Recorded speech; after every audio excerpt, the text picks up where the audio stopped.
Good evening and welcome to the HHH Racing Podcast.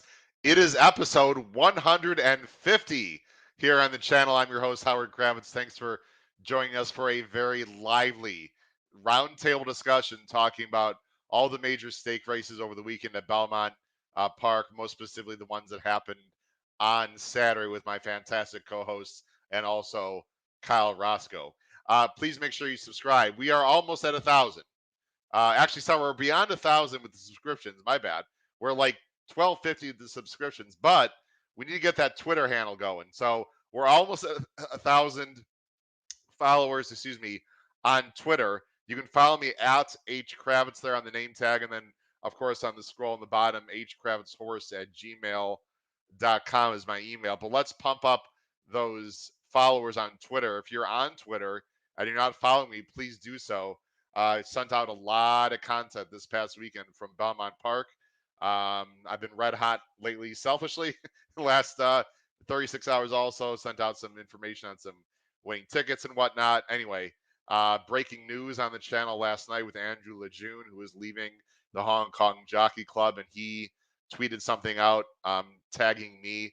Anyway, I really think it's a good follow. I highly recommend you check out me on Twitter. You see at the bottom of the screen, our next show will be Thursday night, guest TBA. Not quite sure who the guest is going to be at this point, or even if we're going to have a guest, but we are going to cover Monmouth Park. They have 4 graded stakes this Saturday, including the return of Hot Rod Charlie and I believe the Salvador Mile. So we'll be covering that like a glove. We may have a guest, we may not. Uh, of course, you all know about the promotions. I'm not going to go through them. Down below the video player, click the show more button. You can find out about the promotions. There are 2 important things I do want to talk about. First of all, we're going to have some contests coming up starting on Thursday. If you want to be involved in our contest starting Thursday, you're definitely going to want to watch because it costs you absolutely nothing. All you have to do is predict the winner of a race that we're going to talk about on Thursday. And are you ready for this? Next week at Canterbury Park is a huge stakes day. It's their biggest stakes day of the year. It's the Mystic Lake Derby and 4 other stakes, $100,000 each. It's next Wednesday. It's a week from tomorrow. And here's what's going to happen. Are you ready? If you are the winner of the contest, there'll be 4 people total. 3 of you and me, the 4 of us, are going to split or try to split a pick 5. I'm going to put together a $200 ticket. It costs you nothing.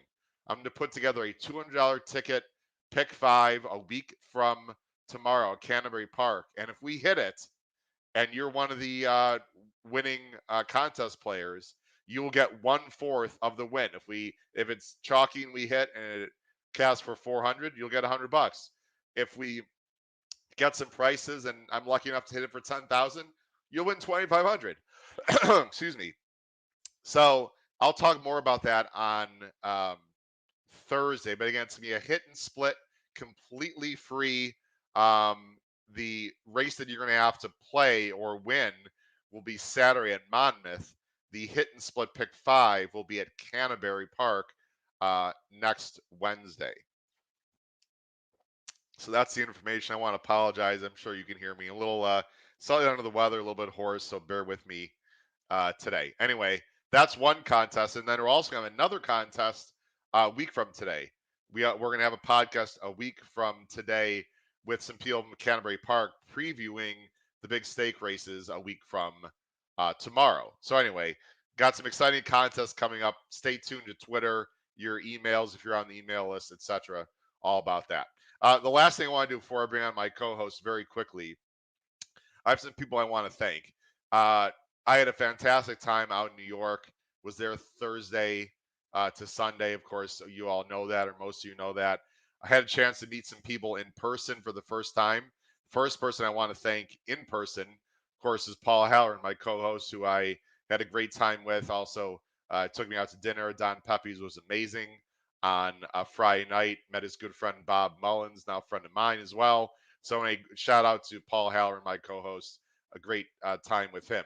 Also met Andy Serling, Anthony Stabile, Nick Tamro, who actually I'd met before, and Marshall Graham. All of them came down and took time to meet me in person, which I was very grateful for. I just want to thank them publicly. And finally, I also want to thank many viewers. I counted about 8 to 10 viewers who were at the Belmont.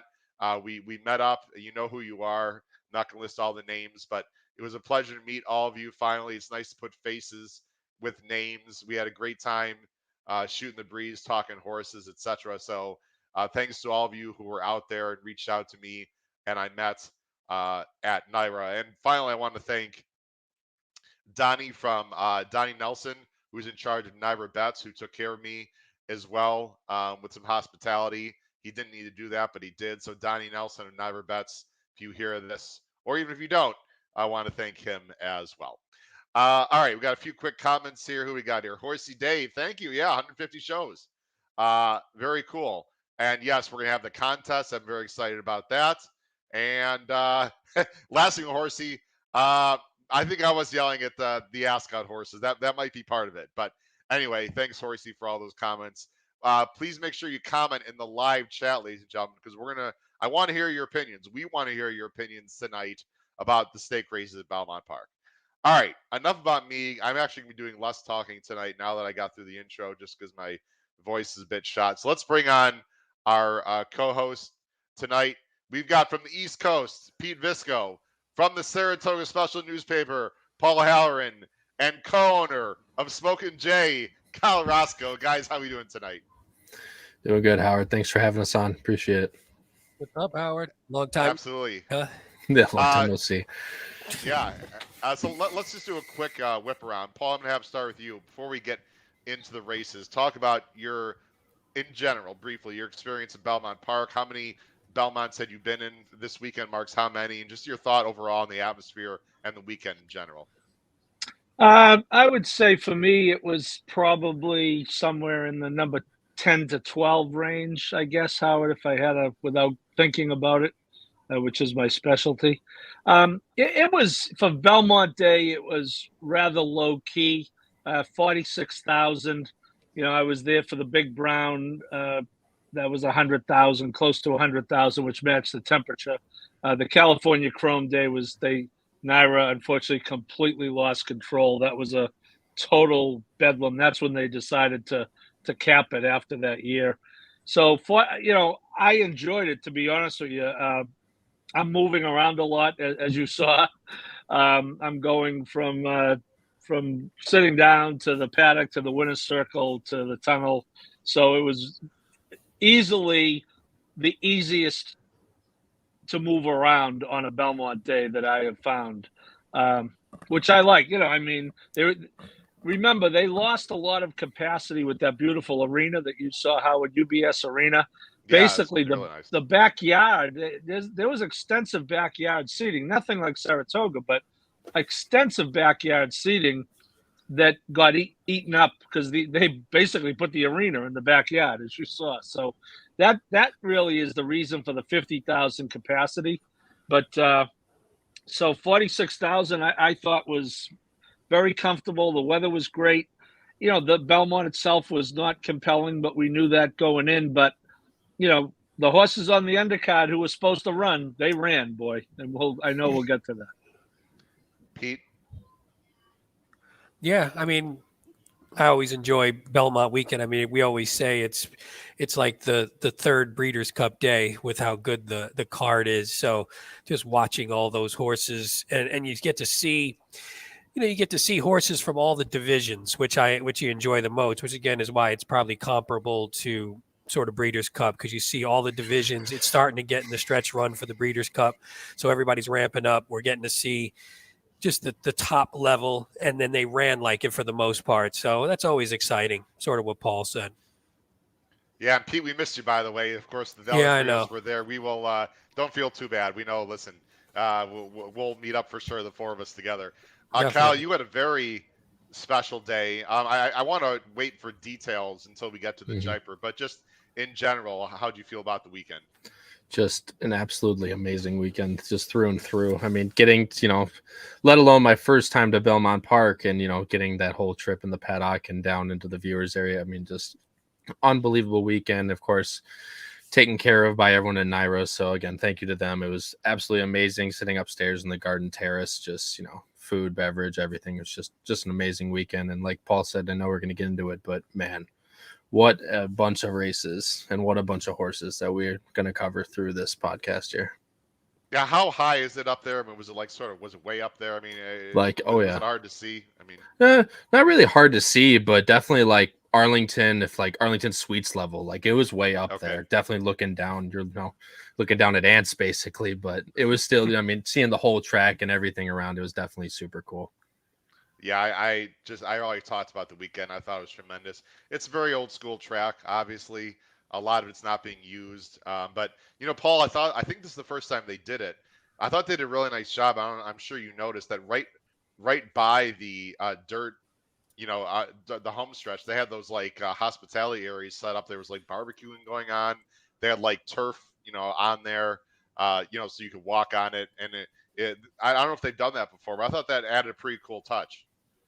Yeah, I think that was kind of to replace what would have gone on in the backyard. They used to bring in a bunch of food trucks out there and have those type of options. So, I mean, as you saw, it is phenomenally huge, and I can attest to how big it is because when I was there for the American Pharoah Triple Crown, I stepped out of my car after driving 4 hours from Boston, and I had a wicked pain in my foot that I didn't know what it was. It turns out I had my first gout attack ever. So I got to hobble around Belmont Park for 2 days.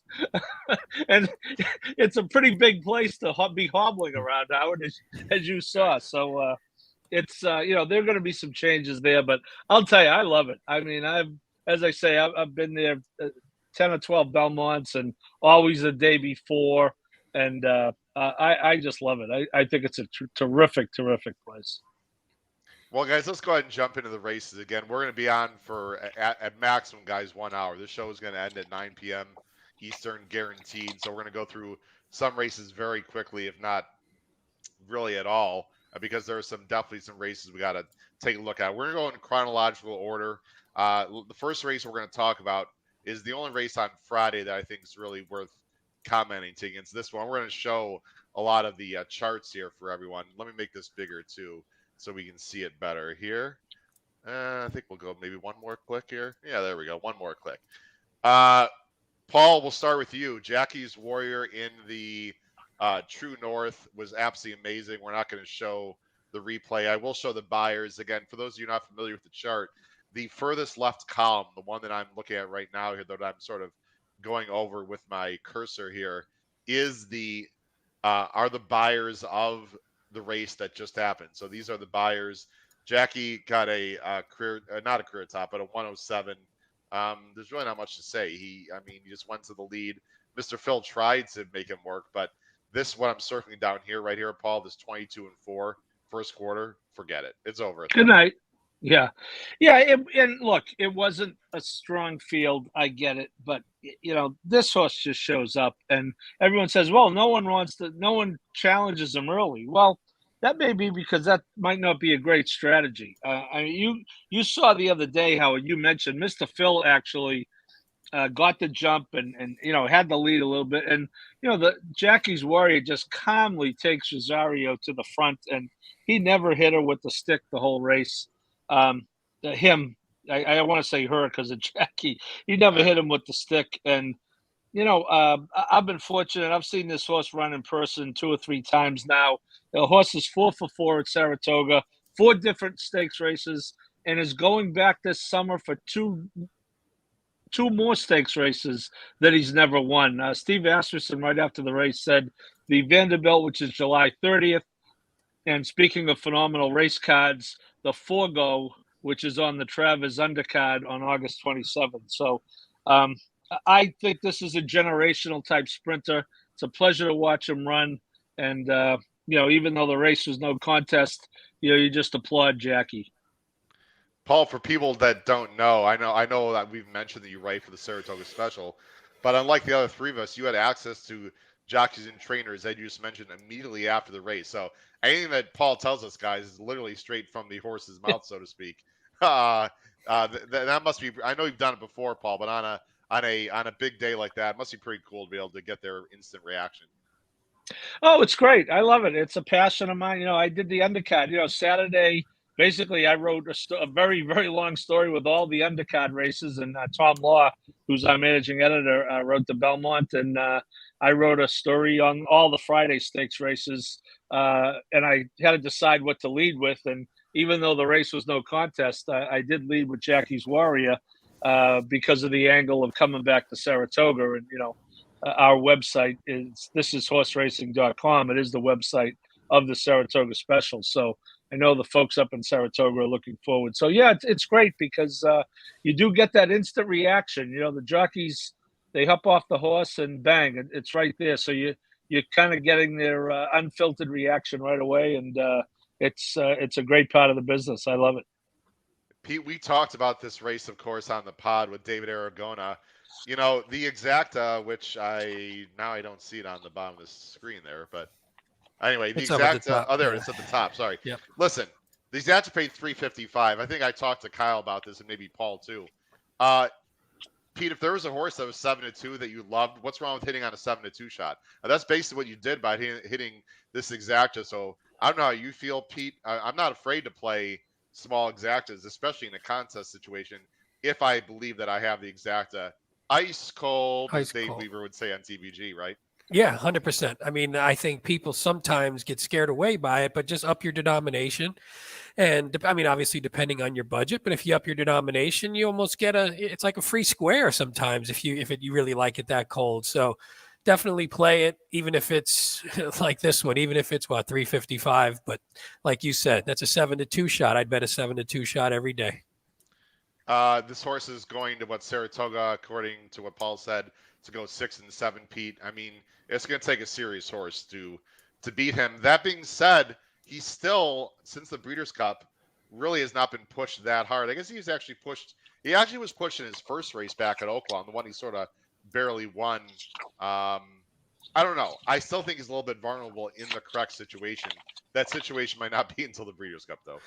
Well, it depends. I mean, the Vanderbilt's a big one, so hopefully some heavy hitters show up. Maybe like Speaker's Corner. I saw a list of potentials, and those were the only two on it so far. But, Speaker's Corner couldn't deal with Flightline, but Flightline is just ridiculous, as we'll talk about. But, I think Speaker's Corner could test Jackie's Warrior at least, or someone. I mean, again, this field was, in retrospect, this field was terrible. So especially at like a grade 1 type level. So I don't think that there was anything in here, but that doesn't mean that there isn't anything out there that could at least give him a run. We got to get somebody to run with him a little bit and then give someone off the pace a shot of coming through, because otherwise he just runs away and you can't get to him. Kyle, he's taken his, he's run all over the country, so it's hard to say that he needs the track. I mean, there's really not much else to add. He's just really good, and he didn't break perfectly. We recall the race, but again, it's those first quarters is really the key for him. He can get away with anything. I mean, Churchill was a layover. I mean, he ran huge, but I mean, didn't face a lot of early speed. So, I guess if he's pushed, anything can happen, right? Well, right, exactly, and like you said, I mean, that's the spot where he's going to be vulnerable. Like Pete said, if someone goes with him, makes him run, 22 flat, 21 and 4, or something along those lines, then someone from the back, you get a good horse from the back ranging up. That's about the only possible vulnerable spot that you can put in. But like you, going back to what you said about the track, I mean, Paul just said he's 4 for 4 at Saratoga. I mean, the horse does not need a specific track at all. It's just, you need that setup. And right now he just looks untouchable. And Howard, let's remember, it was an oddly run race, but remember, he did go by Life is Good in the stretch at Saratoga last year. Now, Life is Good got a kind of a quizzical ride from Mike Smith. I think we can all agree. However, we all know how Life is Good is, and Jackie's Warrior went by him fair and square in the stretch. So let's keep that in mind. Oh, no, there's no doubt about it. Let's go ahead to the Acorn, guys. We're not even going to talk about it, really. The Acorn was on Saturday. It kicked off Saturday's races. I hope Echo Zulu is okay. I'll just leave it open. Has anyone heard any more about Echo Zulu? Yeah, he checked out fine the day after the race with x-rays.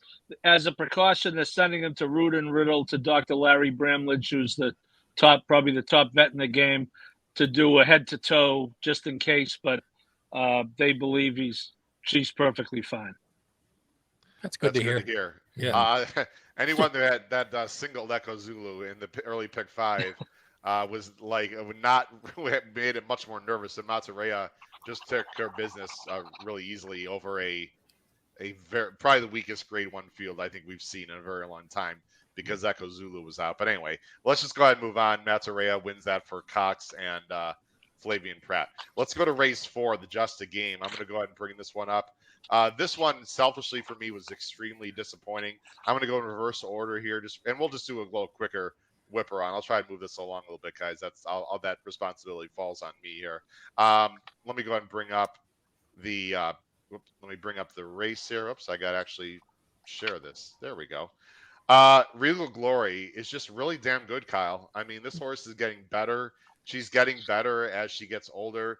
The big disappointment was Speak of the Devil, who was just unbelievable at Churchill and could not have been more flat in this race. Regal Glory, Kyle, wins this in 132 with a very firm turf course.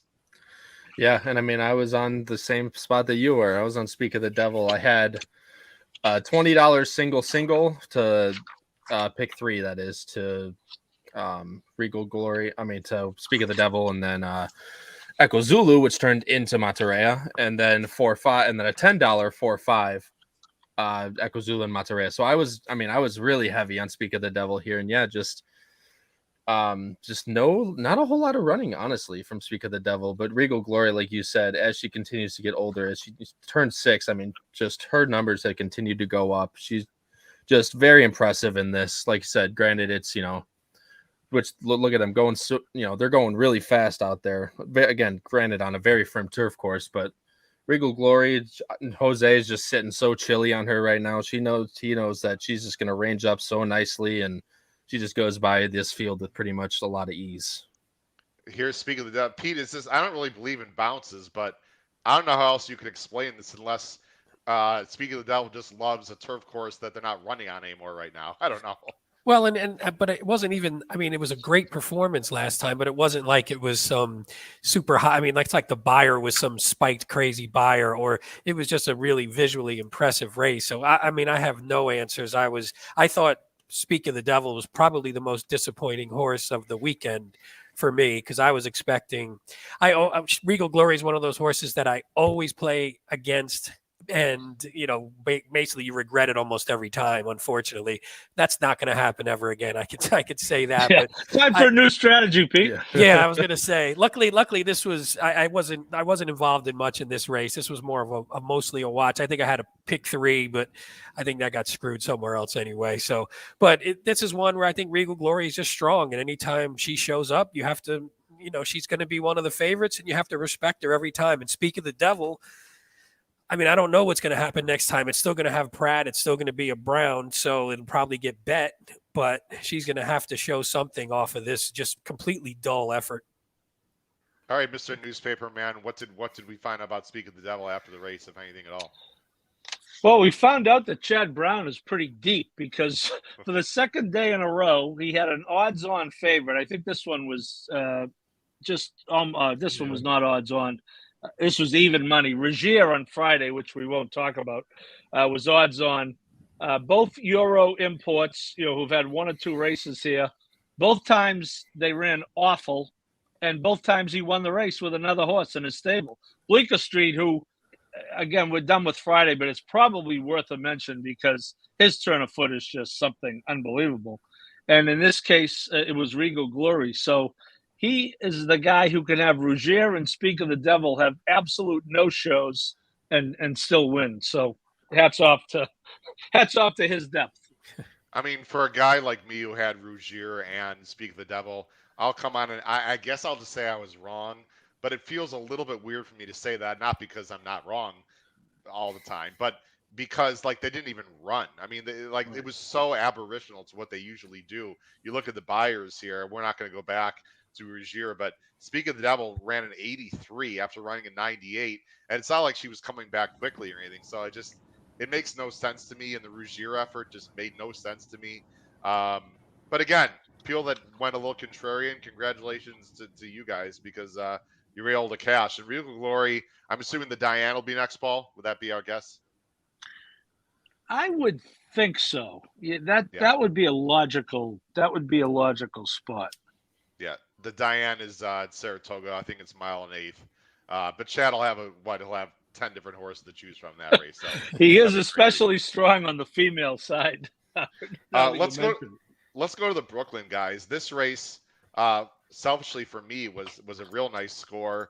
I had the top two finishers picked on the show. I did go with Warren on top, but I had Fearless in second. So he had a nice exacta here as I go ahead and share my screen. We'll go. Pete, let's have you start first with this race. Oh, great. I thought, and because it's a long race and we're going to talk for 2 minutes, you might as well show the damn thing, right? Yeah. As we're talking through it here. I thought the connections of Fearless did a real nice job of getting this horse up closer. I mean, he's very much a plotting type, but he was, comfortable the whole way there for Rapoli, who I guess had a pretty good weekend. Yeah, just a little bit, huh?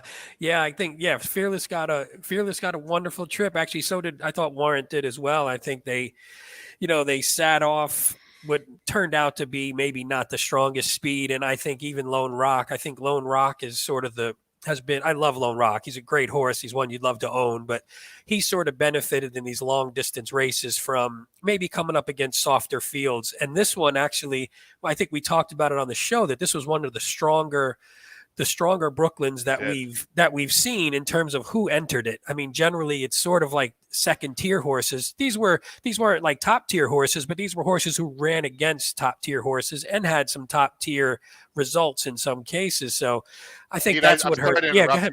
No, go ahead. Sorry to interrupt you, Pete, but I wanted to just follow through on that because we talked about it in the show. I know you love Lone Rock. I know a lot of people do.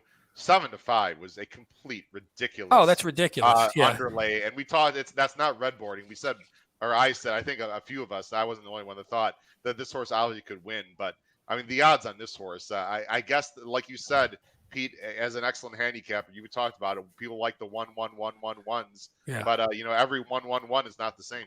I mean, he was a toss for me. That was about the only thing I did right in this race. But because this was probably my worst opinion of the weekend was Max Player, who I think just seems like he might be done. I just thought he was one who classed up.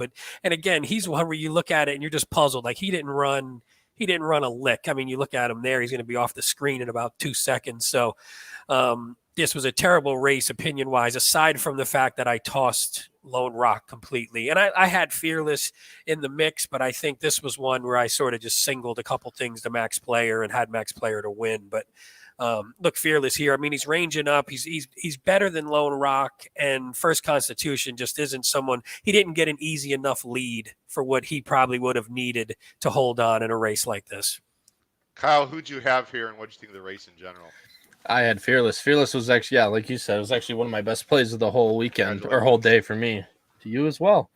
But yeah, I had 20 to win on Fearless, and I was singled to a bunch of singled to a double and a pick 3. So this was very good for me. On that turn when Saez was asking him and he wasn't ranging up past Lone Rock, that's when I started to get a little scared, and I saw him ranging up, and I figured it was over. But I think, by the way, Lone Rock switched to his wrong lead, and if you're a fan of Matt Bernier, you know that's not a good sign.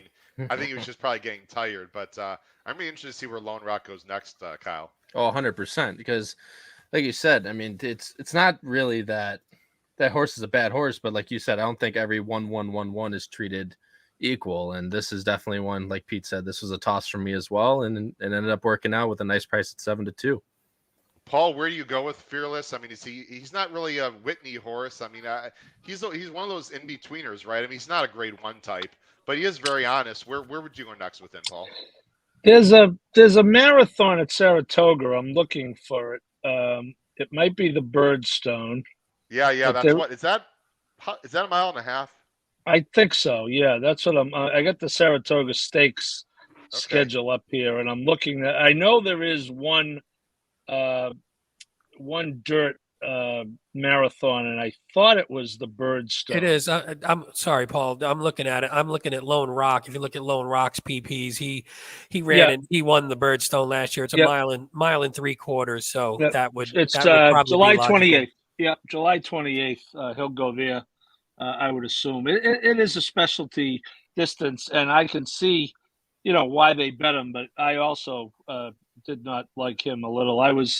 It was the fifth race of the day, and the third time in 5 races, the horse that I keyed and bet flat ran second.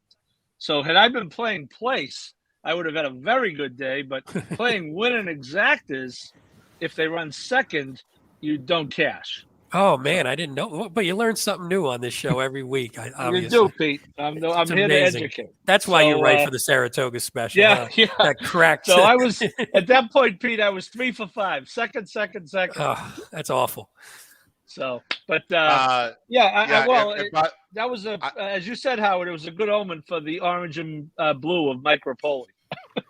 I would say there's about a 95% chance Warren is going to go back to the West Coast and finish second to Flightline, the Pacific Classic. That would be my guess. Again, the Pacific Class, it used to be $1 million. I think it's $1 million still. Absolutely nothing wrong with collecting $200,000, finishing second to Flightline.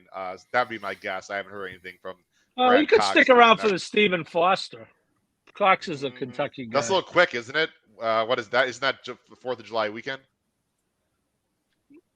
I believe it is. They're closing July. Yeah, it'd be a month. Yeah, July so maybe 2nd. not.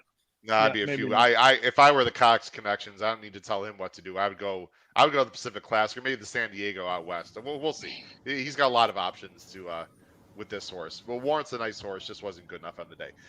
Let's go to the Woody Stevens, guys. This was the race 6 on the day. This horse is just a complete superstar stud. Paul, I'm going to let you start first with Jack Christopher, who, again, it was a weak field. This was another situation on the weekend. And let me put myself on camera because I want to be on. Listen, everyone knows I've come up with some nice scores, especially recently. Sometimes you're just wrong. I wasn't the only one, by the way. I really thought Morello was interesting in this race. He was bet down to 4.7 to 1. The clear second choice. Other people thought Morello had a big shot. Morello just was horrible in this race. As bad as Speak of the Devil and Ruggiero. At this point, after Morello ran this race, I was like, geez, maybe it's just not my weekend at all from a betting standpoint, which ended up being okay, except for one other race, which we'll talk about. Jack Christopher, as we go back to the PPs here, Paul, a 107 buyer top. I think Andy Serling told me in person, and I agree with him, Jack Christopher was the best 3-year-old that ran on Saturday. Yeah, he could be the best of the group. The distance is a question. We're going to find out. He's going to go 2 turns. He's going to the Haskell next, which I think is an ideal way for him to go to 2 turns. It's a speed track, Monmouth, and it's a 1.1 miles. And I talked when we were doing our pre-Derby stuff.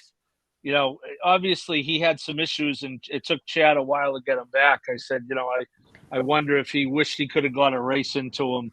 But I did talk to Jose Ortiz after the race, and I mentioned that. I said, any regrets that, a horse like this missed the Derby? And he accurately pointed out that the way the Derby was run probably would not have benefited a horse like this. So I don't think anyone's ruining missing the Derby when that hopeless horse won and he ran like we expected him to run on Saturday.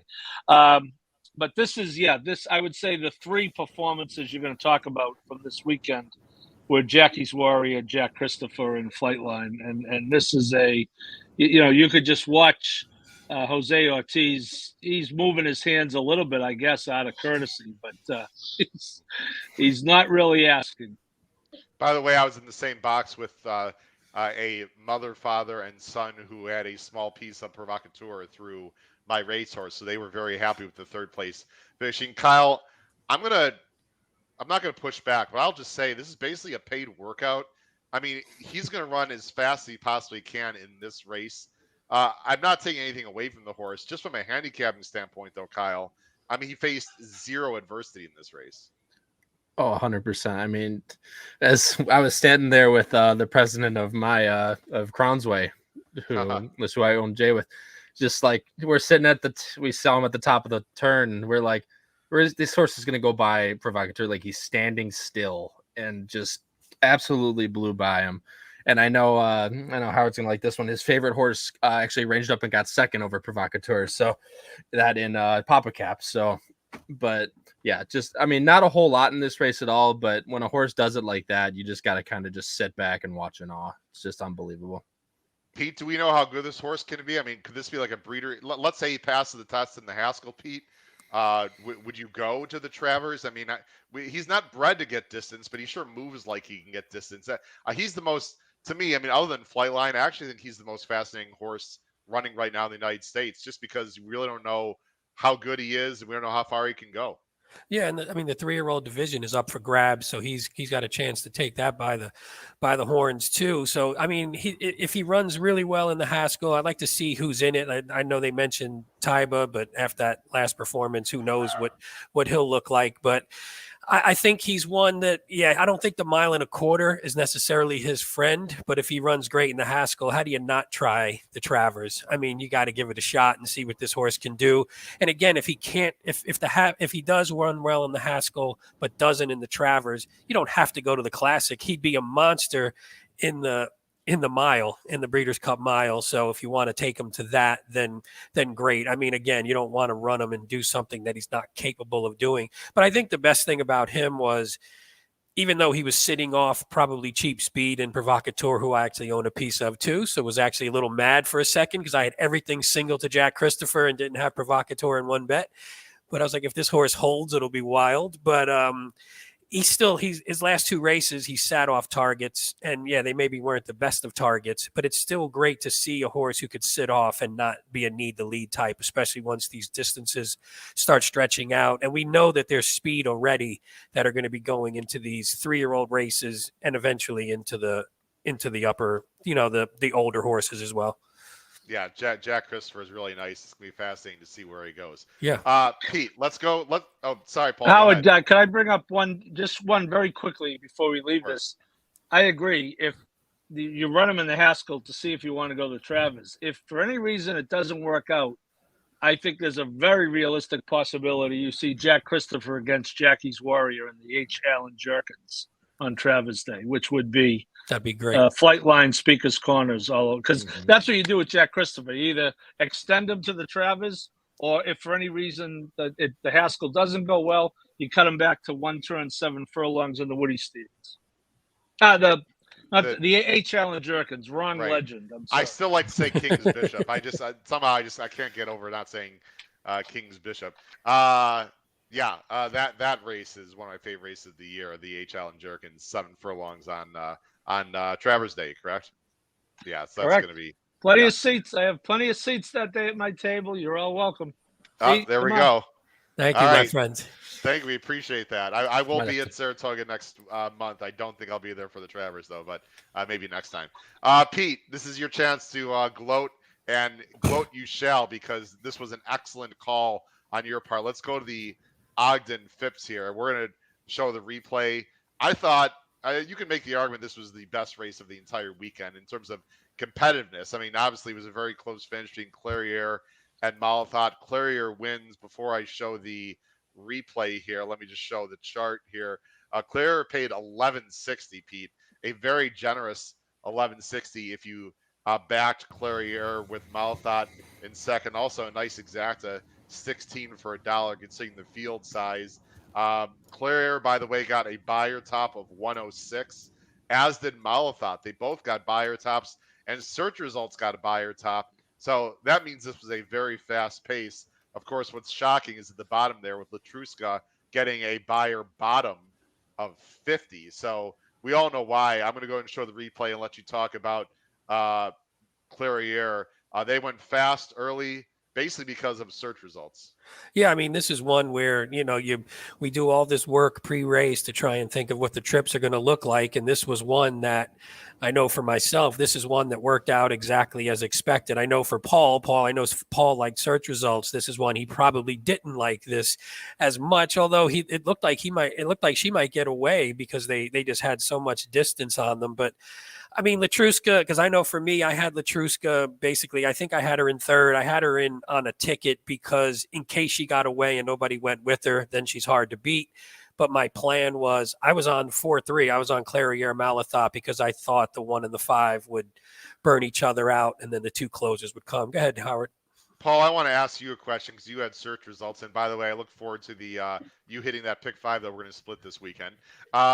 When you saw search results where she was, I would assume that you were very happy, Paul. But I'm also going to assume that you were not happy with the 22 and 3. Can you just describe your emotions at this point of the race, Paul? If you backed search results like you did at this point in the week. Yeah, it's exact. As a matter of fact, Howard, I'll take it back a day.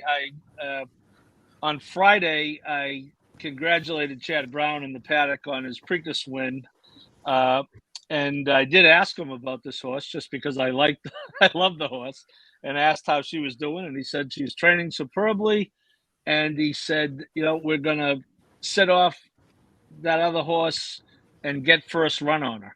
So I know you described it, Howard, exactly what I was thinking.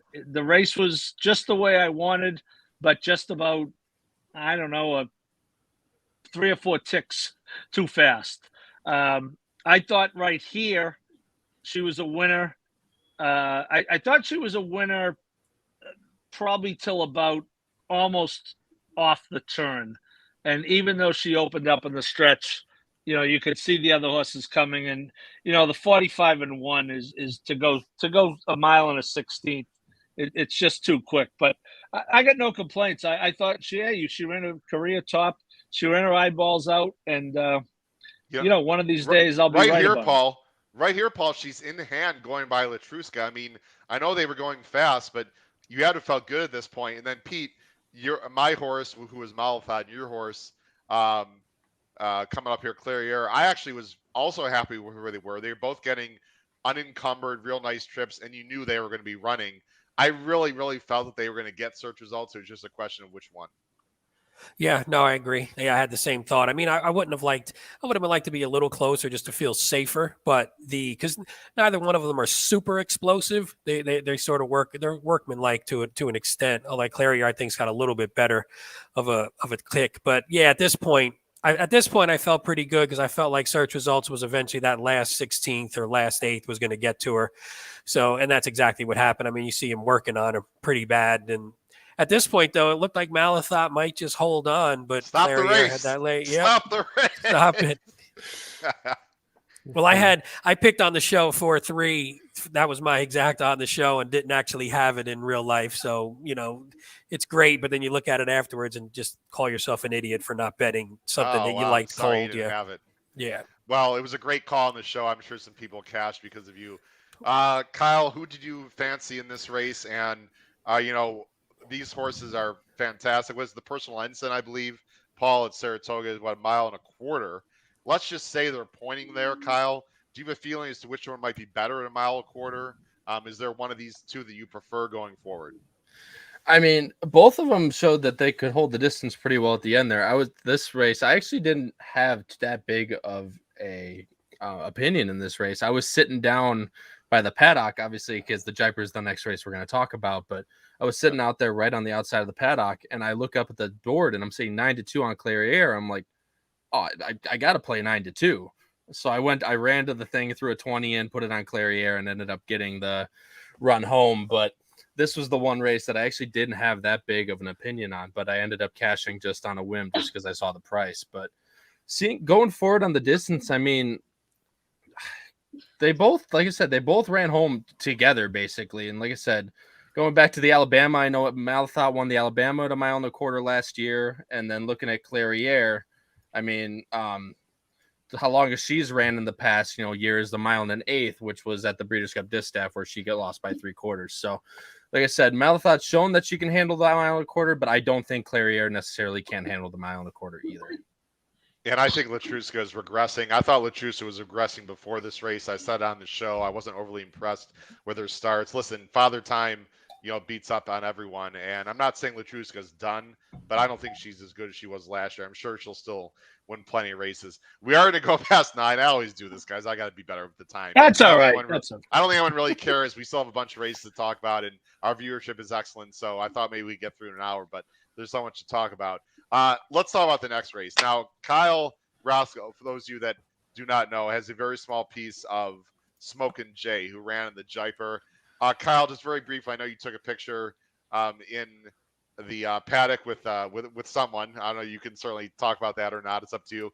The whole experience must have been amazing. Unfortunately, and we're going to show. I know it's going to be painful. I know you've seen this a million times, but we are going to show the race. Smokin' Jay, who went off at 25-1, which is about what you predicted actually on the show. Just really never had a chance from the start, but did split the field. Was respectable. Before I'm going to show the race, and feel free. We'll just let you have the floor for the next minute to talk about the race, your experience in the paddock, in a Grade 1 race, etc. I mean, the whole experience. I have to say, I was definitely jealous. That is just an amazing experience, no matter how the horse did. Oh, I mean, unbelievable! Just getting to go into the Belmont paddock for my first time that I've ever been there. Unbelievable. Just, I mean, and like you said, shout out Emma, my girlfriend. Shout out to Emma, being with me through all of this. Smart man. By the way, I met Emma, fantastic girl. Kyle, you've done well. Make sure you treat her right. Go ahead. I appreciate it. But yeah, right there, like right at the gate, I knew it was over. Just the 10. Sorry, but yeah, he's the 10. Go ahead. Jay's the 10. Just going through my experiences, gets let out of the gate, and right there, gets absolutely, for lack of a better word, just absolutely whacked by both the Brazilian bred to his inside, and then chasing Artie. I knew, and then Junior said he took back just because he didn't want to get, obviously betterment of the horse and all that. But right here. Sorry, Kyle. I mean, he tucked in. I mean, right here, you got to be feeling a little bit better at least. Oh yeah, he's unencumbered, clear. But then you said he had more trouble later. That is correct. And if you watch, and our good old friend Chasing Artie comes back again, he's right in the middle between the 4 and the 9 and the red and white right there. And he actually ends up right about here, just basically dead stopping right in front of Jay and getting shuffled back to last again. You're never going to win a turf sprint, breaking slow. Or he didn't really break slow, but getting knocked back to last at the start and then getting shuffled back to last right there. He does tuck back inside and puts in an okay run to split, like you said, to split the field. But like you said, minus how the horse did, just what an unbelievable experience to be in the Belmont and walking through the horse tunnel to go to the viewing area. You see the big sign over top. It's like Notre Dame. It's where champions are made. So it's just an absolute unbelievable experience. And I think the worst part of the whole weekend was getting nosed out by Gray's Creek. I think that was the time where, or not nosed out, but half a length out by nose, and then getting nosed out by Gregorian Chant. But finishing half the length back. Nothing to Gray's Creek by any means, but yeah, that was rough. But like I said, we took it in stride. We had a great time, all of us. When we look to each other and we go, where did Chasing again? Nothing to Chasing Artie. Safi Joseph is amazing, but we looked at each other. We go, where did Chasing Artie finish? Dead last? Yeah, about right. But it's just an unbelievable experience. And I actually had the winner. I had the sprint double to Jackie's Warrior and Casa Creed. So I loved Casa Creed in the race, but again, just sucks to get split the field, but an unbelievable experience nonetheless. Michael, I see your comment in the. Oh, we lost Paul for a minute. I'm sure he'll be back. Michael, I see your comment in the chat. I'm going to respectfully disagree, Michael. I'm not showing it because I disagree. We want to move on. I understand there were small fields. I mean, it's the best horses in almost every division. So I'm just going to respectfully push back a little bit on that, Michael. Guys, we're going to move on to the next race. I don't have too much to add. I just want to. Last thing I will say about this race is the ride by Saez on Casa Creed, who was my top pick, by the way, was absolutely unbelievable. The way he veered over and sort of jumped over horses. I mean, going 35 miles per hour, if that's not an experienced jockey, that easily could have been a heel clip and a major injury with other horses from behind. I just thought that move, Pete, that he made in the stretch was fantastic. And I talked about the ridiculous Dubai bounce nonsense proven once again. He got off, I think it was, he got off at 9-2. Yeah, 4-1, he did. Actually. Yep, a little over 4-1. Yeah, I'm with you. I think that was just a great performance, and I thought Arrest Me Red actually had a really strong performance too. And there's nothing to take away from that horse. I think he was a worthy favorite and ran like it. All right, guys. I know we could do a whole hour on this show. The Met Mile. I don't even know where to even begin. You guys are excellent handicappers and here for a reason. So I'm going to let you do most of the talking here.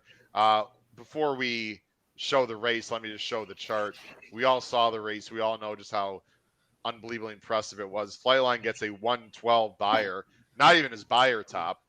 First four races 105, 114, 118, 112. I think the last person to have over 100 buyer first four races was Discreet Cat, and he's only one of about 4 or 5 horses that's ever done it. It was tweeted out by, I believe, Dave Grenning of the Daily Racing Forum. Paul, you've been around a long time. We've all been a long time. Can you just, I know, can tell us how you started your article? Because we talked about that you were writing for this race. We talked about how in God's name do you start an article after Flightline runs the race that he ran? Well, my lead was anyone got a thesaurus. And I went from there, and I came up with dominant, exceptional, magnificent, and I think at the end of the story, I landed on stupendous. And I got to tell you, Howard, I'm not an expert on horse flesh. You know, Maggie is at the top of the game as far as how horses look in the paddock. I mean, you know, I have an opinion on what I think I see, but nowhere near at that level. But I got to tell you, I got a glimpse of this guy in the paddock, and I just said, wow. And it is true that the better looking ones run better. And you're showing the race. This is the second time he gets cut off a little bit by Speaker's Corner. He broke slow, had to be steady twice. And at this point, Pratt says, okay, the hell with this. I'm just going to go outside now. And keep in mind that Speaker's Corner coming into the race was being considered as one of the top older dirt males in the country, coming off a 114 buyer. So that's who he's chasing here. And you just let it play. We shouldn't talk over it. We should just let his running speak for itself.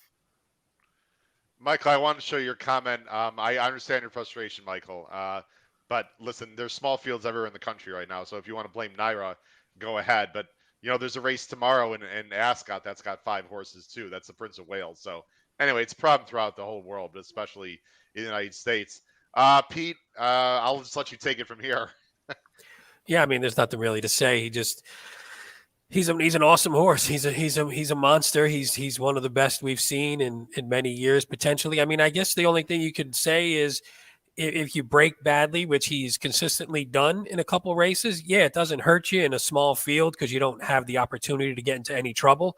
But when you get into a bigger field with better horses, then you never know. I mean, obviously he's run better than probably anybody else that we've seen. But we've seen great horses lose. So he has to, I think he still would have to break okay once you get into a bigger field with more top-notch horses.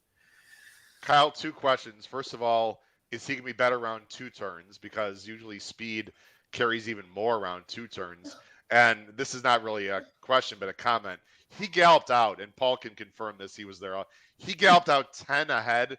And I know I just shut down the replay there, but he was moving better than anyone behind him, way beyond the wire. I mean, Kyle, you'd like to think he'll be better 2 turns. I guess you really never know until you try it, but I don't see any limitations. He's by Tappet. I mean, I don't. Yep. Why people are hating on this horse for not being able to go longer just makes no sense to me as of right now. I just think they're trying to find some type of flaw in the horse, to be perfectly honest with you. I mean, you took the words out of my mouth. He galloped out way better than everyone else did. But I texted you this as well. I know, but I really don't think Junior Alvarado could have rode Speaker's Corner actually literally any better than he did there. He recognized that Flightline broke slow, so he tried to break in front of him, and then he actually ended up getting in front of him, which caused Flightline to steady again. Which, I mean, realistically, to win a race against a horse like Flightline, I mean, I don't think he could have done anything better, to be perfectly honest with you. But Flightline just proved against, like I said, against all the haters that we're talking about, or, what about shipping? What about facing horses out of California? He just proved everyone that, he is the real deal. And like you said, on the gallop out and everything else, I really don't see why, he's going to be any worse 2 turns. I also tweeted out, some people thought he was getting hot in the paddock. This is the benefit of being there on track. And I tweeted this out before the race. Here's another reason to follow me on Twitter. He has a little bit of skin irritation. I don't know like the background, but that was not kidney sweat.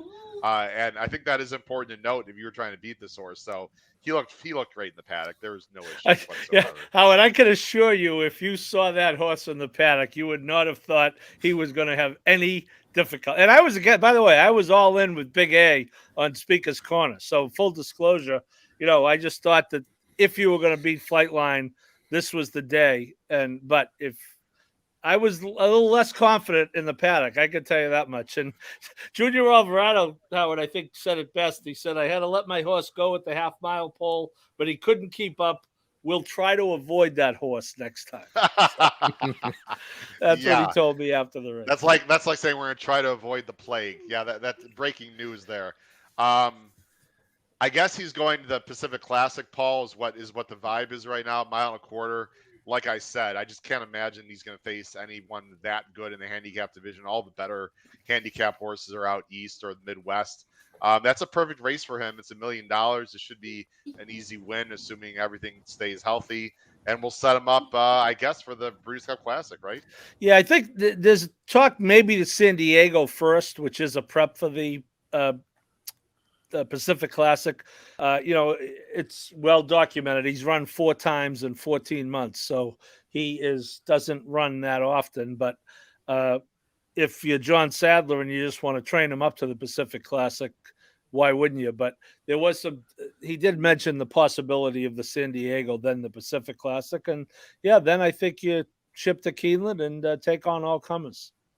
Pete, you mentioned on the show that it's a horse you hate. I believe you said the word hate, or you hate these types of horses. You have nothing against the connections, but these horses from California that don't run a lot. I mean, I'm not going to put words in your mouth. I wish this horse ran more, but I mean, if he's going to run like this when he runs, like, who really cares? That's how I feel, at least. Well, I talk about it like it's a sport, though. Like I hate horses as I hate a sports team. It's sports hate. It's not like hate the connections or hate. No, but I mean, I generally don't like the front running, and he didn't come off. He came off the pace a little bit this time, but I generally don't like the front running West Coast, Baffert's type horses. And those are the ones that I generally like to root against. I don't really care how good they are. That doesn't matter when you're rooting against someone. It's just I'm not stupid enough to bet against them. That's a different thing. Betting and rooting are completely two different things.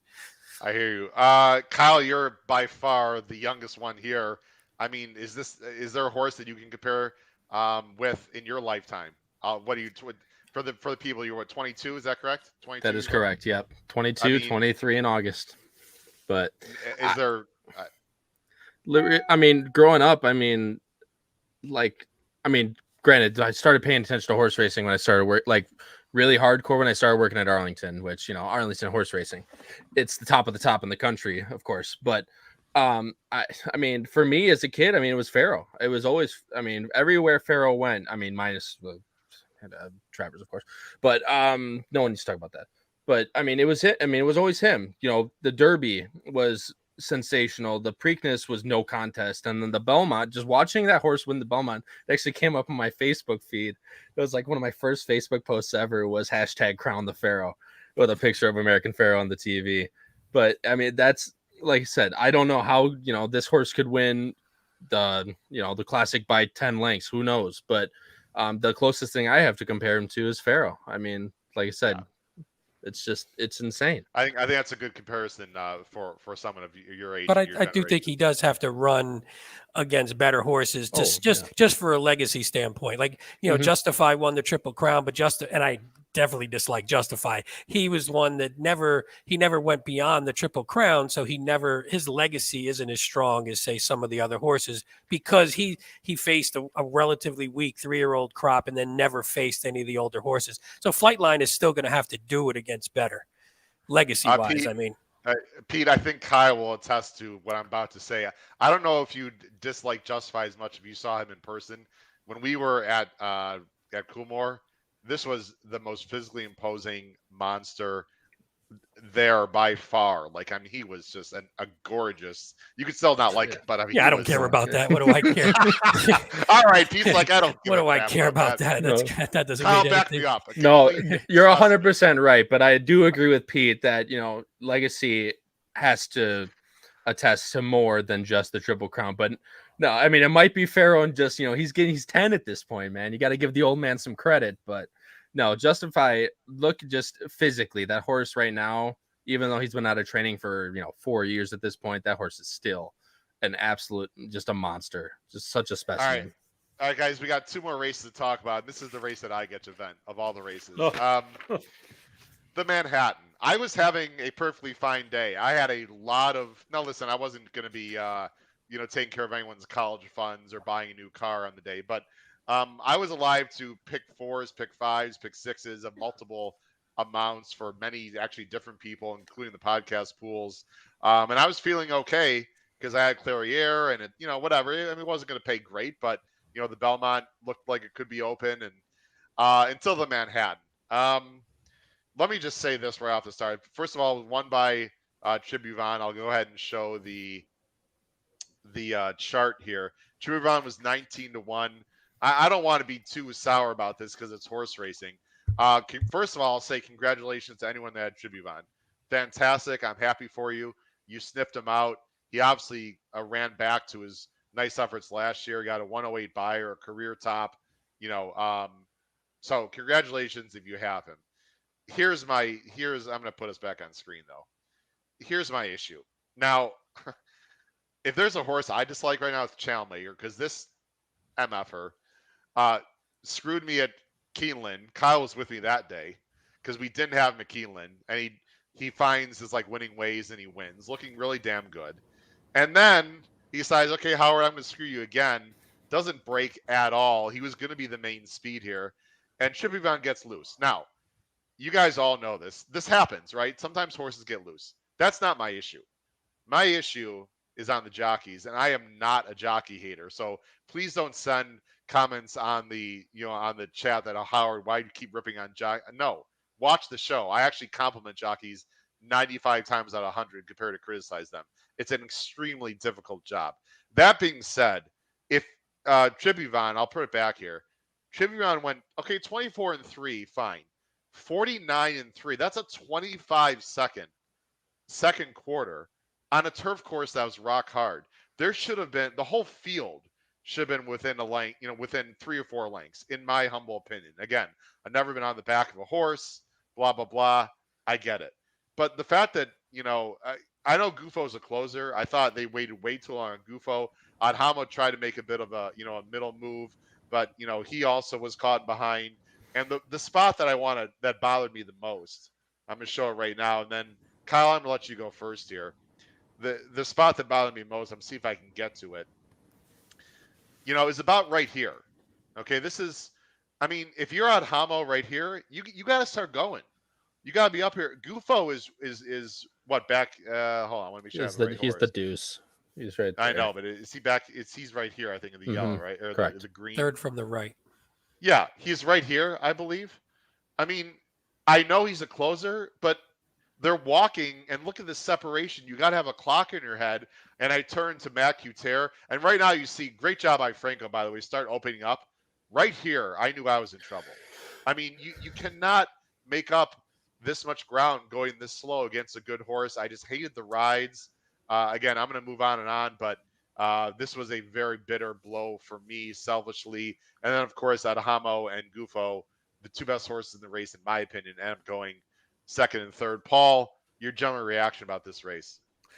Well, Howard, I kind of agree with you, but you're asking Gufo and Adhamo to just do things they just don't do. And especially with Rosario on Gufo. He's never going to go early on a horse like that.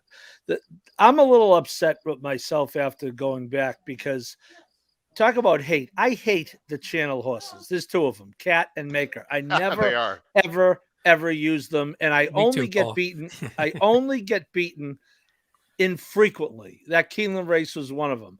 I got beat in the Sword Dancer at Saratoga by the other one once, and that was 5 years ago. So I'll take my chances going against the both of the Channel horses. So I'm knowing that and looking at race flow after the race, which is much better to do. You could envision this type of trip by Tribuvet. Now, would I have envisioned him winning? Probably not. But if you look at his PPs, he has a couple of other. He took domestic spending a long way. Domestic spending got him in the last probably 100 yards in the Manhattan last year, which was a much. Gufo was in that race. He beat Gufo that day, by the way, under similar circumstances. So I understand why it happened. I'm with you, Howard. I didn't have him anywhere. I shouldn't say that. I might have had him as a C somewhere. No way that was going to help me, but I understand how it happened because I would never, ever have been relying on that Channel horse to do anything, including set the pace from out there in the 10. So I'm kind of mad at myself for not paying attention to race flow. If you want to look at a villain, Highland Cat is a horse who was closer to the pace Highland Chief, pardon me, was closer to the pace last time, was second. That's the horse that should have been moving early, and Trevor McCarthy did not. He was buried down in fifth. So I'm as frustrated as you are, but I understand why it happened. Well, Paul Highland Chief was up close to a very slow pace. So I actually thought. Well, you just said they went 49 and change. Yeah. That was 51-4 last time. I'm just saying that I don't think Highland Chief was really a speed horse, I guess what I'm trying to say. He's more of a speed horse than Gufo and Adamo. Well, I agree with that. I actually thought, and Pete, I'll let you go next year. I actually thought Lil Imperator was going to sort of go for Chad and sort of set the pace, not because of this last running line, but he had the rail. I just thought Chad was using him sort of as and Ken Sell was using a little bit as a rabbit. And if he didn't go, actually Tokyo Gold ended up going. I thought In Love was capable of showing a little speed, although because he was going a mile, now stretching up, and they just want to conserve him. I mean, the whole race, you look at Tribuvon, Pete, and, we got to call it like it is. The horse was really good last year at one point. And I know horses can get back to their form, but he was just so damn awful in the Breeders' Cup. And then last time at Churchill, if you want to say it was the turf, okay. But, I mean, he got buried last time against a much weaker field. No, I think so. The thing that pissed me off about it was I was looking back at my notes after the race, and I called it out to myself that this horse was great at Belmont. Only had one bad race at Belmont, and that was I forget, there was something really bad happened. Wound up finishing 8th, but it wasn't a bad run. It was there was something wrong.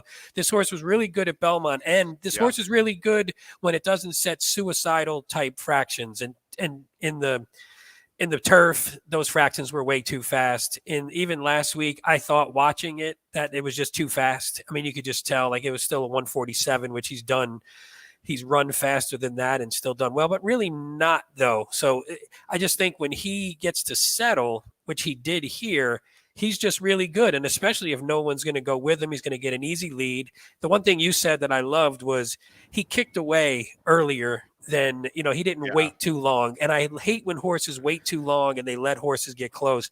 Kick away. If you have it, you have it. If you don't, they're going to catch you anyway. So I was more pissed that I didn't have this horse because this horse cost me the 2-day pick 6, the pick 5, everything. And I wouldn't have been so mad if it was a complete toss for me. When I was looking at my notes, everything said play the horse, even if it was a B or C, and I just didn't do it. So that ticked me off even more.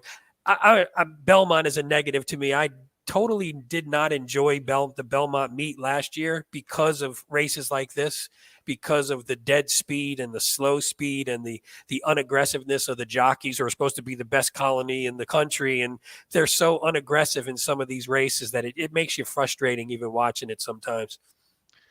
Kyle, I felt like we were watching a race at Arlington because we see this Arlington too, where they just go slow and no one can catch up. I underestimated this horse. Obviously, I was wrong. But when you're a pace guy like I am and like you are, I just didn't think the pace was going to work out. And not only that, he was off form. But, when you go back, Kyle, and the last thing we're to say here, when you go back to last year's Manhattan, I'm looking at this 174 red time. I mean, he's run and he hung on well. So when he's good, he's very good, even when they go fast. So I guess I just underestimated him. Obviously I was wrong. No, 100%. I know you're talking about Arlington. You're talking about Arlington Legend 2 Emmys. Is that who you're talking about? Oh, but really? No, you had to go there. I know, soft spot. But oh my lord. Like I said, but like I said, I cannot. I'm so angry at myself because I had Trivian on my ticket just because of the back class numbers, and just because I had money to spend because I was so against Gufo for the whole weekend, and I end up playing Gufo anyway and leaving the 7 off my ticket. So that's a soft spot for me. But I mean, as I've been talking with Horsey Dave in the chat, I mean, it's just you let a horse get that loose with that pace. It's just any good horse, like, it's just going to make you pay for it. So it's just the way it is sometimes. Howard, let me make it simple for you. In a turf stakes race, okay, any horse trained by Chad gets a letter, A, B, or C, not an X. Okay, just go forward with that. If it's a Chad Brown horse in a stakes race, he gets an A, a B, or a C, but not an X. And then you go from there. That's all. Fair point. I will just say, because I'm an honest guy, that if he was a C for me, which I don't have my notes anymore because I threw it out, but I wouldn't have had him anyway because Clear Air was a B. So I would have lost anyway. There's no way that Trubon would have been a B for me in this race. But listen, you make a great point, Paul. I mean, the guy just wins with pride. How many times have we seen him, a first-time star at Saratoga, like, be dead on the board at like 6-1 and win anyway? Yeah. And we see it all the time there too, right? We're about to see it about a month from now. Guys, let's go to the Belmont. Kyle, I'll let you go first because you haven't been going first much, and then we'll go Pete, and then we'll go Paul here. Kyle, who'd you like in this race? What do you think of O'Donnell's effort? I'm going to show it all the way through, and then we'll show the chart. I thought it was a pretty fairly run race. The one thing that I gleaned right away watching it live was that We the People was not getting loose. Skippy Longstocking, a horse I actually thought was a bit interesting in this race. I used as a C horse, made We the People work and made it at least an honest running. Oh, for sure. And actually, he regressed in this race, but I thought he actually ran a pretty good race, pressing We the People the whole time and actually finishing above him. But I figured they were going to keep Modonegal a little bit closer to the pace, knowing We the People, and not really too much other pace in the race. I loved where Modonegal was in the backstretch, and I was all over him. 50 to I had for my own selfish gain. I had 50 to win on Modonegal, and then I hit big threes with him as well. Whoa, easy big shooter. Was that? I know, big shooter. Was that some Smoking J money from no. a previous race or something? From the loss on the loss on more than that on Smoking J.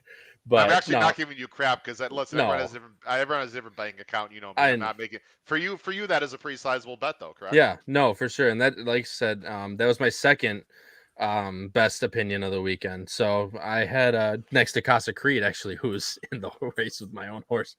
But yeah, I thought when he was between horses here, a little bit claustrophobic, or not really? Not really, because I mean, he had the filly to his inside, but like I said, I knew if they kept him a little bit closer to the pace, I knew he was going to get a good run at the end.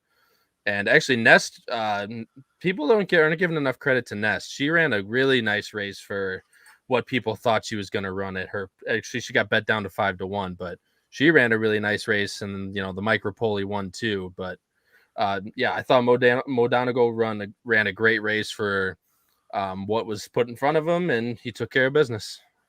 Pete, your thoughts right here. They won 48-2, pretty honest. And you saw where Modonegal was. Rich Strike, who I actually thought was a bit interesting. That is a decision that I completely regret, obviously, because he was awful in this race. I know he didn't get the same pace, but he didn't even still make a run. Remind the viewers who you liked in this race, Pete, and what were you thinking at this point of the race? This is one where I didn't really have an opinion. I picked Rich Strike. It was more of just a hunch play, and in case he ran well because he was working so well. But I honestly had no real opinion. I went in all my horizontals. I was 6 deep, and I didn't really care who was going to. I mean, it didn't matter at this point because of Tribuvan, but I was happy with the way this race was shaken out. I was pretty happy right now. I thought at this point, I thought Mo Donegal was a lock unless Nest was able to Yeah. get away. But I thought Mo Donegal was going to be better, and I thought Mo Donegal had a better looked like it was going to get a cleaner run, which is wound up what happening. Nest never got that sort of let's get going sort of run, had to, sort of work her way around and then work her way off the rail. And I think Mo Donegal it was a great ride by Irad just to put him in position. We all talk about, hey, on the Belmont, you have to be close. You have to be close. And this race, Mo Donegal was close enough. And that's all it took. I mean, he was classier than most of these horses, and it showed. For me, the only thing that was disappointing was that We the People, I had a triple that would have hit if We the People hold third. I don't think it would have paid much, but it's better than ripping up the last ticket of the day. So I was rooting for We the People to hold. But here, Mo Donegal was a lock at this point. Yeah, and then you see Nesson behind. Paul, I don't know if you got swallowed up by the winner's circle or not. That was the craziest winner's circle I've ever seen, that's for sure, in person or on TV with the Rapoli. The crowd was, I will say, the crowd, you know this, and Kyle knows this. I've been to some big days. I mean, Breeders' Cup, whatever, but turning for home into the stretch, that was, at least for me, a pretty damn loud crowd. And I thought just was very cool from a sporting standpoint because right here, as Pete said, I mean, Mo Donegal's home free. Nest did tip out and make it interesting, at least for a little bit.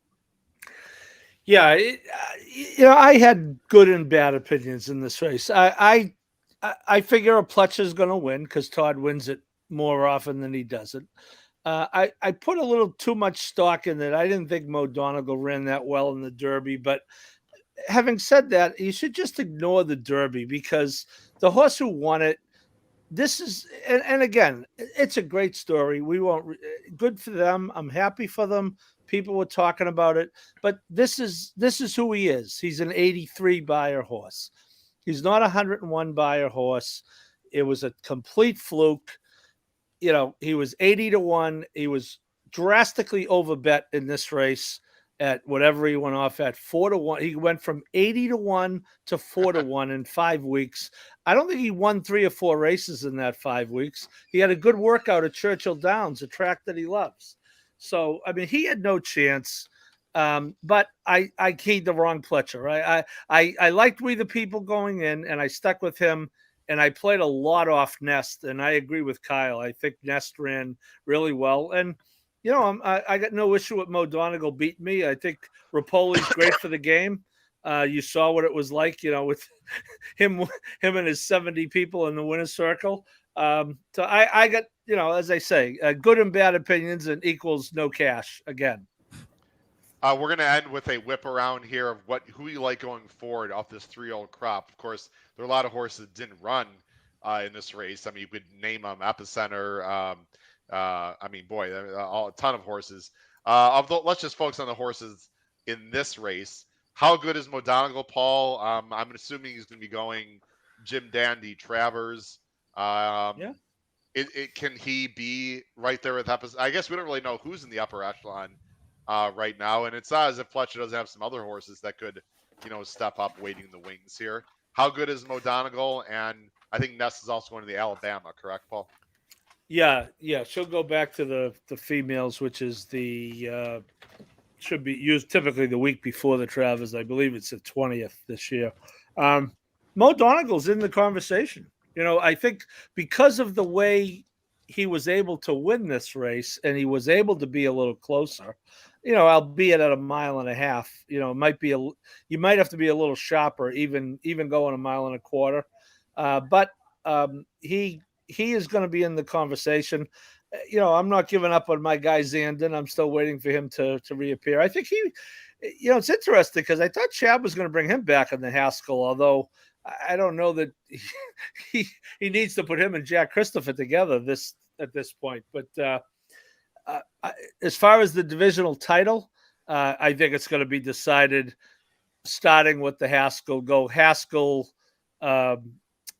Travers, Little Jim Dandy, and obviously Breeders' Cup Classic, because the 3-year-olds typically do very well. Don't forget about my other Pletcher boy, Charge It, who if he develops, I think it could be a nice horse. Pete, Congratulations to the connections. I have nothing negative to say. The only thing I'll push back slightly with some people out there on Twitter is I still don't know how good Modongal is. I mean, he seems very one-paced. He seems like he needs things to go his way. He doesn't feel like a horse that can like accelerate in and out of spots. Like I don't know if the tight turns at Saratoga is going to be good for him. He can win, obviously. I don't know. I know he won this race. It just seemed like everything worked out perfectly for him in this race, and he's a nice horse. But to start declaring him like maybe the best in this crop, I don't know. I don't see it right now, Pete. No, I don't either. And I hadn't really heard too many people saying that necessarily. So, I mean, if you would have ranked them going into this race, and when we were ranking them going into the Derby, I mean, he was fourth or fifth probably, and he's probably still around fourth or fifth, I would imagine. I mean, again, Jack Christopher's the wild card. We don't know what he's going to be stretching out, so I think he's the wild card. Epicenter is still strong. Epicenter was the best horse through the Derby. He ran well, and he ran pretty well in the Preakness. It's not like he threw in a clunker. You have those. How about the Preakness winner by early voting? Oh no, I was going to say early voting. Is the fastest horse of the division. I mean, you could say because Modonagall beat him, but again, I think that's different, and I think they all mature differently as well too. Sure. So as the season goes along, so I think I agree with Paul. There's nothing to say right now. It doesn't matter right now. Nothing matters at this point, especially because the winners of the three classic races any of them wouldn't have been considered the best of the class prior to the Derby. They wouldn't have been considered the best of the class after the Derby. They wouldn't have been considered the best of the class after the Preakness. So I'm not sure they should be after this one either. So I think it's just still completely wide open, and that's good. It's more fun when it's a little bit wide open. Kyle, who do you like going forward? And we just mentioned a whole bunch of 3-year-olds. Can you imagine some of these 3-year-olds continue to develop and then run into, Flightline and Mandaloon? There's so many. Mandaloon, Hot Rod Charlie's coming back this weekend. This Breeders' Cup Classic, you never know. I mean, it never seems to work out the way that we want it. But this year's Breeders' Cup Classic at Keeneland could be one for the ages. Could be. I mean, Mystic Guide. Agree. I mean, I could just go on and on. I mean, right. It's unbelievable. No, I fully agree. It's like Olympiad. Yeah. Life is good. Life is good. I mean, go ahead, it's literally, it's the fact that not even including the older horses, it's the fact that how wide open this 3-year-old crop kind of feels and how many different contenders there are. It makes it feel so much more grand, like these races coming up, and then you get these matchups, and it could just be that, that building to that upper echelon of these 3-year-olds. It's just an amazing. And then, like you said, you add the older horses in for this classic. And I mean, like I said, you don't know how everything's going to shape up in, 5 months, but if everything shapes up like it's looking right now, it could be an amazing Breeders' Cup Classic. I think that's a perfect segue to the end of the show here tonight. Guys, I just want to also publicly thank all three of you, and of course, Jim Pilars. Jim is allowed back on the show, everyone. He's been out of town, been very busy with family. We'll have Jim back on. This is show 150, and I'm not going to get sentimental tonight, but it's been an incredible journey, and I owe a lot of that to you guys as well, especially recently with you coming on as co-host, Paul and Pete. You've obviously added the show in a tremendous way, and I'm so thankful to all the viewers and listeners. We have a lot of people watching tonight, and we need to have a lot of people watching Thursday night, because not only are we covering Monmouth, but you're going to hear about contests, the first real contest we've had on the show for quite a while that costs you absolutely nothing. So please remember to see us 8 o'clock Eastern Thursday night. We're going to cover the Monmouth card, the late pick 5, great stake races at Monmouth with Hot Rod Charlie, and start talking about some contests here on the HHH Racing Podcast where you can either win money and or merch. And by the way, Pete, your merch is being sent tomorrow. Just want to let you know. I'm saying it publicly. Your merch is being sent in the mail tomorrow. So I know you've been waiting anxiously for that. When's it going online? I'm ready to get my dad one for Father's Day. It's going to have to be late, probably. Yeah, and early Happy Father's Day to everyone. I'm hoping Thursday to announce when, so people can buy some merch for Father's Day. I was supposed to be up tomorrow, but the person that's helped me set up was out of town as well, and so things are slightly delayed. But we'll talk about the merch in the store, hopefully in great detail, with a link. I'm hoping, knock on wood, fingers crossed, on Thursday. For Kyle Roscoe, Pete Visco, Saratoga Special Zone, Paul Halloran. This has been your host, Howard Kravitz, in episode 150 of the HHH Racing Podcast. Please join us Thursday night as we discuss Monmouth and their great stakes on Saturday. Have a great evening, everyone. Take care. Bye-bye.